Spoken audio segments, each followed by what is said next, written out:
what I want to talk about initially is the best way for you to promote your current and even your future offers. The best way for you to promote your current and your future offers. Now, what I want you to do for me real quickly is go over to the questions box, and I want you to put in what you are marketing.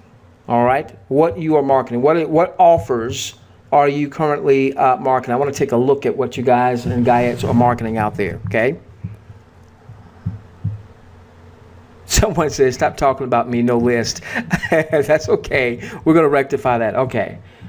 Good, good, good.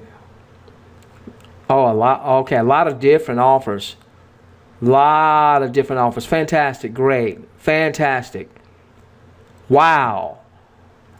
All right. And just to give you an idea, some of these I'm not familiar with, but I'm seeing everything from crowdfunding offers to essential oils, to travel, to gold, to weight loss offers, to cell phone offers, to trading offers, advertising offers, the traffic offers, looks like some type of precious metals offer.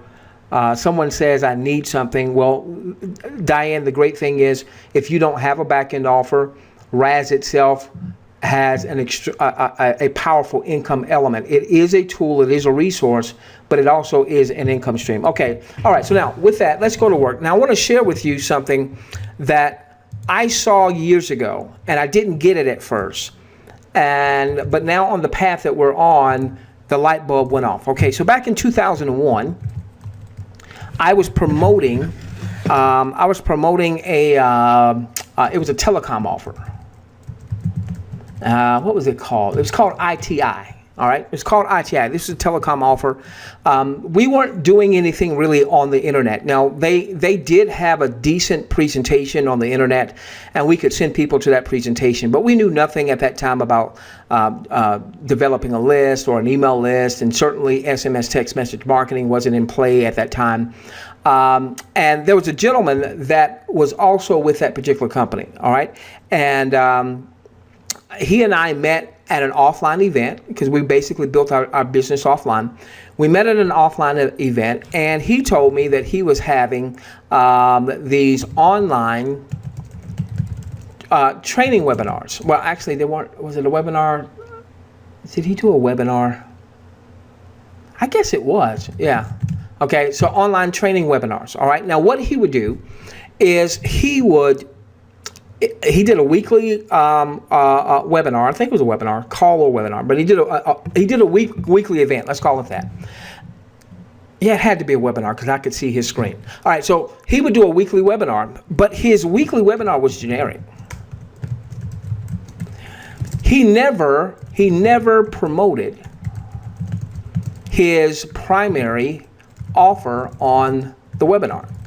So he would do a webinar, and it would give just tremendous value. All right, tremendous value. And because of the value that I got when I came onto his webinars, guess what? I started to invite my team to come onto the webinars because he was teaching something that was outside of my scope. I didn't know anything about any type of internet, anything at that particular time. And so this was a way that I could bring value to my existing folks. Now, he never promoted his primary offer on the webinar, and so I felt comfortable me going and then sending my folks to the webinar. Okay. Now, for the longest time, I couldn't figure out why he was doing it. I couldn't figure out, well, what was in it for him from a financial standpoint? It just didn't make any sense to me. And he and I really started to get really close as it relates to, really building a relationship, a bond there. And I asked him one time, and it was interesting because at that time I knew so little about the internet.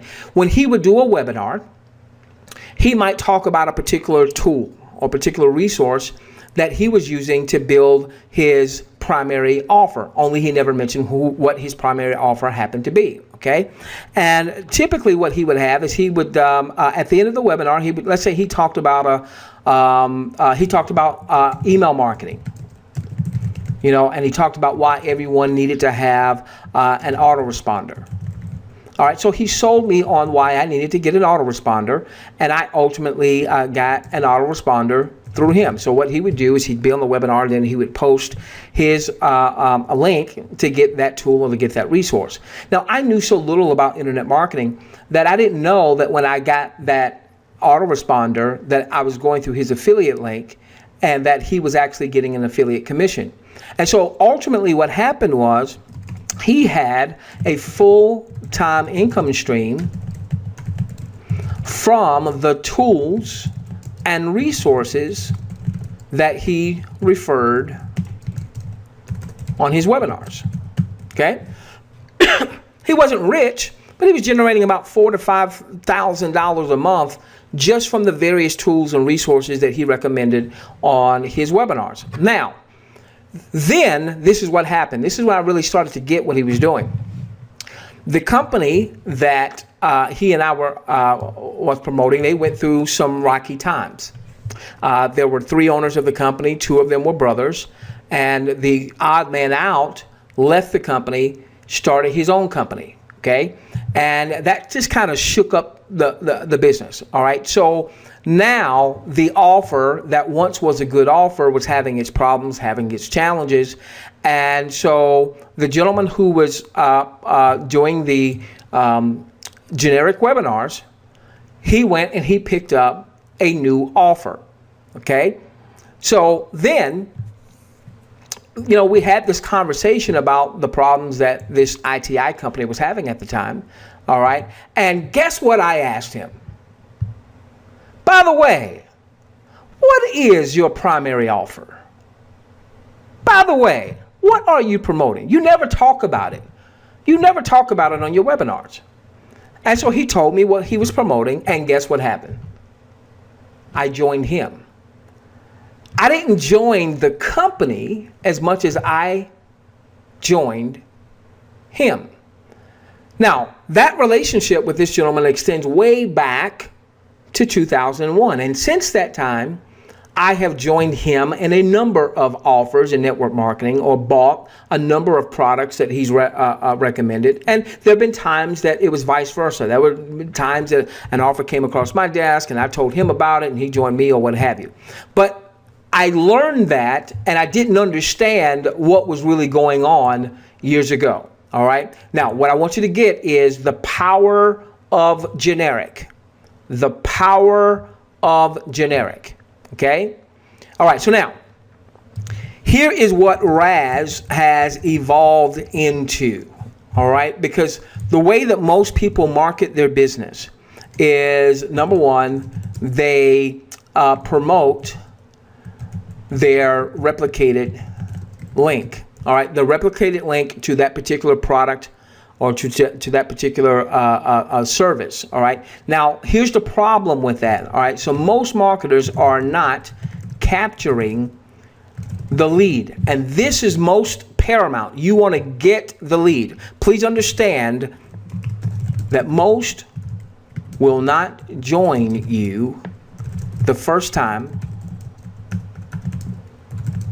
they hear or see your message. Okay? All right. So most people are promoting their replicated link of the company that they are promoting. Okay? And that's a no-no. All right? That's a no-no. Most people do that. Most people fail. We want to stop doing that.